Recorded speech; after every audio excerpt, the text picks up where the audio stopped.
2, go. Dan jadi OSIS itu tuh organisasi tertinggi di sekolah. Kalau FKO itu untuk buat event tuh langsung yang skala besar.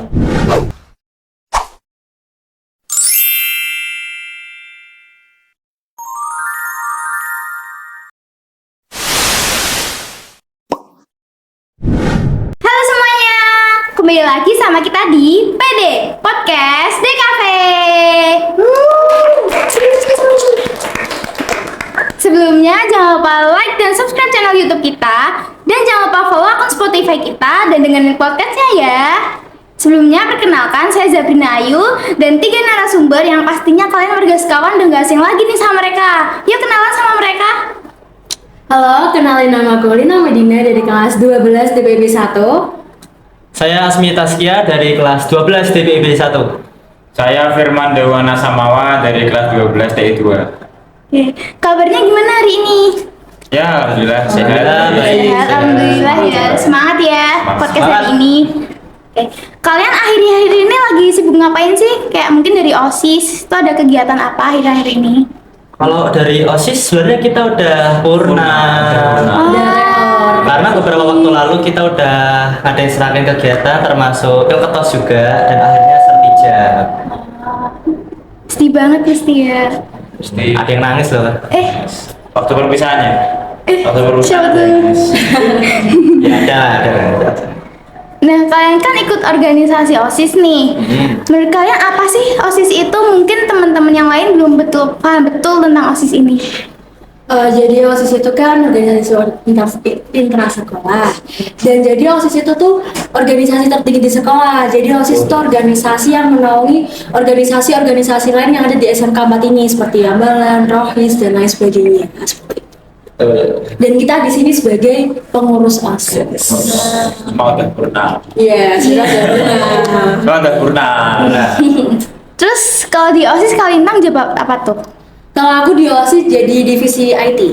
Itu ngapain aja tugasnya? Jadi itu divisi IT itu yang buat pamflet, buat desain, buat MMT, desain, ya pokoknya segala macam desain. Kayak semisal ada peringatan Sumpah Pemuda kemarin, itu di pamflet di IG OSIS itu yang bikin dari divisi IT kayak gitu. Wow, berarti emang suka desain gitu ya? Iya. Buat Kak Asmi? Saya kebetulan jadi menjabat sebagai ketua OSIS. Itu tugasnya ngapain? Jelas sebagai ketua saya menjadi penanggung jawab serta ujung tombak dari organisasi OSIS itu sendiri. Berarti tanggung jawabnya gede ya? Sangat-sangat besar. Untuk Kak Pedro? Kalau saya divisi olahraga di SMK 4. Itu tugasnya ngapain? Ya, kalau misal ada kegiatan classmate yang berkaitan dengan olahraga, nah itu yang bertanggung jawab di divisi olahraga. Nah, terus juga kalau misal ada event eksternal, kita bikin event eksternal tingkat SMP, diadakan di SMK 4 bisa.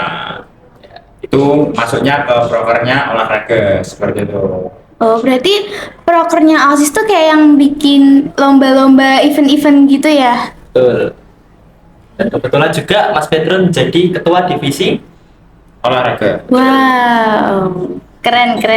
Berarti Kak Pedro emang suka olahraga gitu apa? Saya suka, emang suka. Ya, dari dulu, dari kecil emang suka olahraga. Sehat sejak dini. Terus selama ikut OSIS tuh denger kalian itu juga ikut komunitas FKO sekota Semarang itu ya? Ya. Nah itu tuh komunitas OSIS. FKO itu apa sih? Karena mungkin beberapa orang belum ada yang tahu atau mungkin bahkan baru tahu. Mungkin bisa dijelasin lagi. Oke. FKO itu Forum Komunikasi OSIS Kota Semarang. Nah, jadi di setiap sekolahan-sekolahan itu di sekota Semarang, dari swasta, negeri maupun MA, SMA, SMK juga ikut bergabung dalam forum itu. Nah, tapi di forum itu setiap sekolahan mendelegasikan 3 pengurus OSISnya yang aktif. Dari kelas 10 mungkin kalau sudah jadi pengurus ya dijadikan kelas itu. Nah, tapi di situ ketua OSIS perannya wajib Ya, makanya wajib. Wajib ikut gitu. Ya, Wajib ikut dan tidak bisa misal digantikan sama wakil gitu, nggak bisa. Jadi wajib ketua OSIS satu orang maju ke FKU.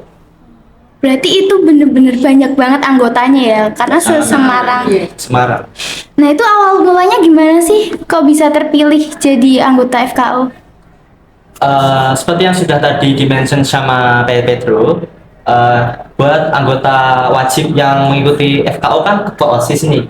Iya. Nah, jadi sewaktu awal-awal aku menjabat jadi ketua OSIS itu langsung dihubungi tuh sama perwakilan FKU-nya untuk first gathering gitu kan, dijelaskan FKU itu ngapain aja, terus tujuan kalian di sini itu apa.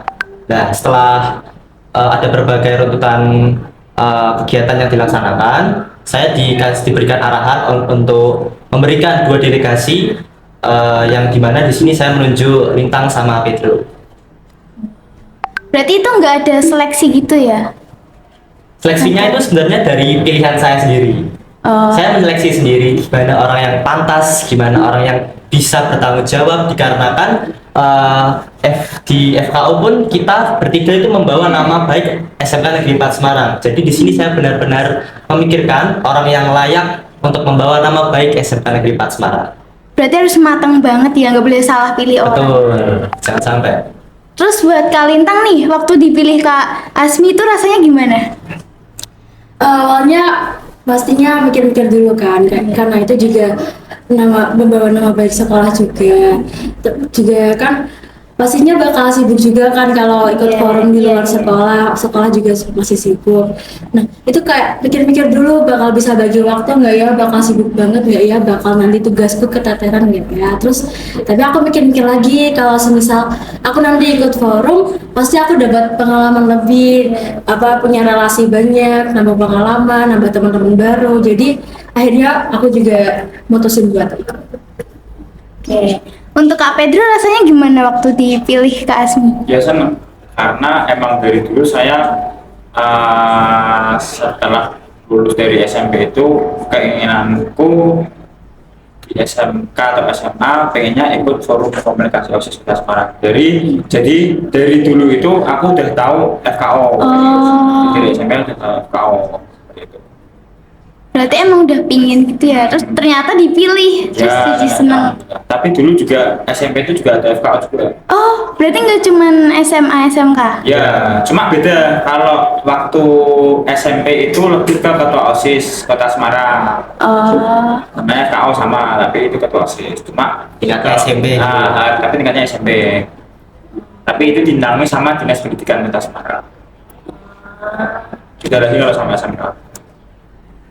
terus kalau sama OSIS yang di sekolah, itu bedanya apa sih sama FKO ini? Buat perbedaan sih kurang lebih FKO sama OSIS yang di sekolah itu kurang lebih sama ya. Bedanya itu tingkatan dan skala buat prokernya. Dari mana yang kita tahu kan kalau misalnya OSIS SMA, SMK sederajat bikin suatu event kan kebanyakan mungkin classmeet atau apa Iya, gitu kan. iya. Itu kan tingkatnya kan hanya untuk apa namanya, buat internal gitu kan, buat penghuni sekolah gitu juga, buat anggota siswa-siswa sekolah. Sedangkan kalau FKO itu untuk buat event itu langsung yang skala besar, Eksternal. ya eksternal, langsung tingkatnya langsung satu kota Semarang. Contohnya kemarin itu. Ya, contohnya kemarin. Udah selesai kegiatan. Ya. Yang bertajuk Gelora Muda Menyala. Berarti itu kegiatannya juga banyak ya? Ya sangat banyak. Pokoknya banyak. Pokoknya banyak, terus lebih ke ngabisin waktu buat persiapannya sih, karena buat Hampir event tiap bulan ya hampir ada. tiap bulan pasti ada. Karena buat nyiapin event yang tingkatnya sudah tingkat kota yang sangat-sangat luas itu persiapannya sangat-sangat banyak dan menguras banyak sekali waktu dan tenaga. Apalagi kita itu jarang ketemu sama teman-teman yang Iya. FKO, karena kan kita juga Oh. Sudah sekolah, iya. ada kesibukan masing-masing juga kan, Iya, iya. ya gitu. Biasanya itu persiapannya berapa lama? Berapa lama? 1 bulan bisa itu. 1 bulan Wow, bisa. itu 1 bulan untuk satu event? Ya, bisa saya bilang. Kemarin Gelora Muda itu kita ngabisin waktu berapa bulan itu? Ya, hampir 2 bulan. 2 bulanan lah, 2 bulan. Karena kan itu kita juga eventnya itu apa? berkolaborasi sama Dispora. Ya sama Dispora sama Dinas pemerintah juga. Dinas Pendidikan dan Olahraga Kota Semarang. Kalau 2 bulan berarti itu lama juga ya. Terus Udah lama. kan pastinya juga ada tugas dari sekolah juga. Nah itu cara bagi waktunya gimana sih antara tugas sekolah dan event OSIS atau FKO itu? Ini jadi yang salah satu aku masih pribadi itu masih struggle ya. Dimana buat kesibukan sendiri itu buat saya pribadi itu cukup banyak. Dimana yang pertama tadi itu FKO, habis itu OSIS SMK, habis itu tugas, habis itu juga kegiatan pribadi saya di rumah kan. Nah buat saya pribadi itu gimana caranya ngatur waktu itu kembali lagi ke diri masing-masing. Gimana kita fokus sama tujuan atau kegiatan yang sudah kita rencanakan. Misal dari awal kita sudah planning buat jam segini buat hari ini tuh saya ingin melakukan apa dan seperti apa. Nah tantangannya itu kan yang apa namanya, yang males-malesan, terus mager-mager gitu kan. Yang saya rasakan itu sebenarnya di situ sih. Itu hambatan terbesar menurut saya.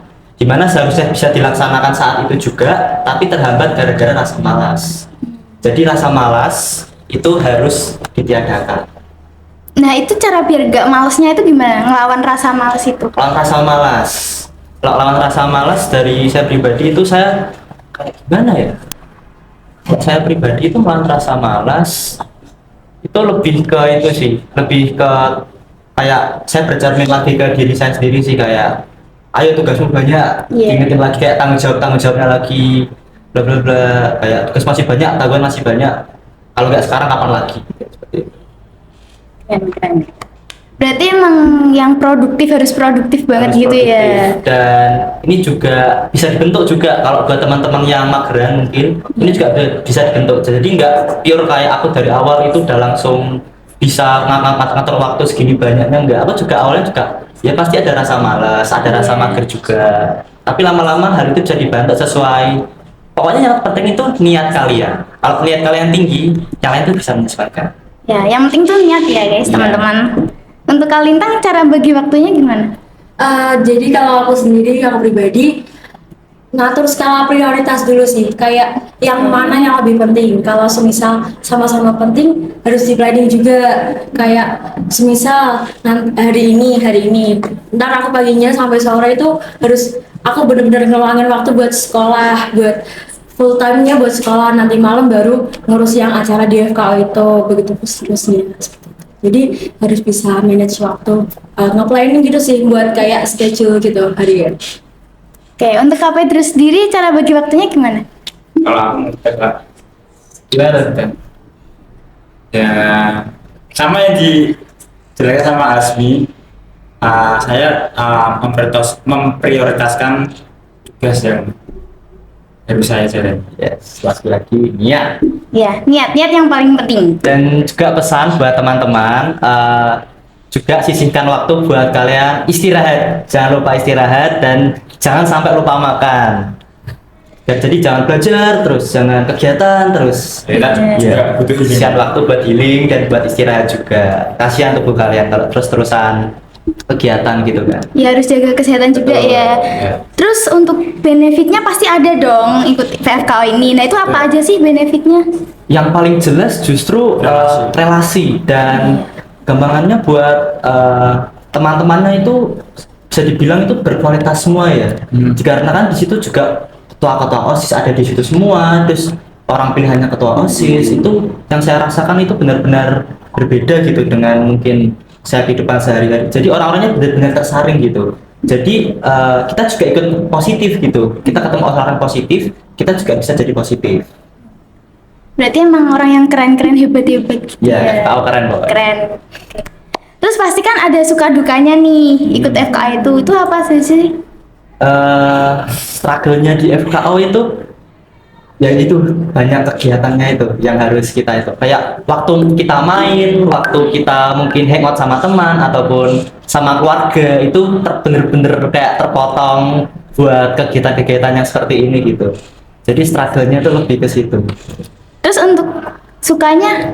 Sukanya jelas temannya asik-asik semua, alhamdulillah. Saya pikir tuh orang-orangnya tuh yang tadi saya bilang kan kayak bener-bener keren-keren itu yang bener-bener sepaneng, yang bener-bener serius gitu kan, taunya orangnya bener-bener asik. Alhamdulillah juga di divisi TIK itu di tempat saya itu kayak bener-bener asik gitu orangnya.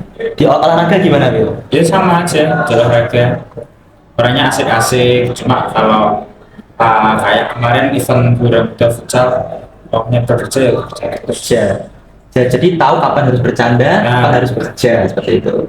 Berarti FKO ini seru banget ya Seru pastinya. sih. OSIS atau FKO ini pasti seru banget dan kita harus pinter-pinter cara membagi waktu Betul. agar seimbang dengan tugas sekolah juga. Dan jangan lupa istirahat dan Ya, makan, dan jangan lupa. kesehatan, jangan sampai Dan ngedrop. Sholat. Ya, mesti sholat. Oke, mungkin ini udah di penghujung acara. Pasti teman-teman semua juga udah pada tahu nih apa itu FKO dan apa itu OSIS. Sudah tahu perbedaannya kan? Terus terima kasih juga untuk para narasumber yang sudah berkenan hadir di podcast kami kali ini. Terus oh ya, kesan pesan kalian waktu diundang di podcast ini gimana? San. Ya. Saya ini pertama kali saya untuk diundang podcast. Jujur ini pengalaman baru buat saya. Terima kasih buat anak-anak di kafe yang sudah mengundang saya. Para guru juga terima kasih yang sudah mempersiapkan setup segala macam. Pasti susah ya dibatasi oleh seperti ini juga, oleh keadaan juga. Kalian hebat, tepuk tangan untuk kalian semua. Dan saya sukses terus buat DKV, Mbak Sasa dan semua kru. Thank you. Oke. Terima kasih juga buat pendengar yang sudah dengerin podcast kita hari ini. Stay tune terus di channel YouTube kita. Jangan lupa like dan subscribe. Dan pastinya bakalan ada podcast yang seru banget nih. Dan dengan narasumber yang asik-asik besoknya. Asik. Oke, jangan lupa juga follow akun Spotify kita. Saya Zabrina Ayu dan 3 narasumber saya. Saya Lintang. Saya Yasmin. Saya Firman Doana Samawa. Maaf jika ada salah kata. Terima kasih dan sampai jumpa. Dadah. 3, 2, 1, go.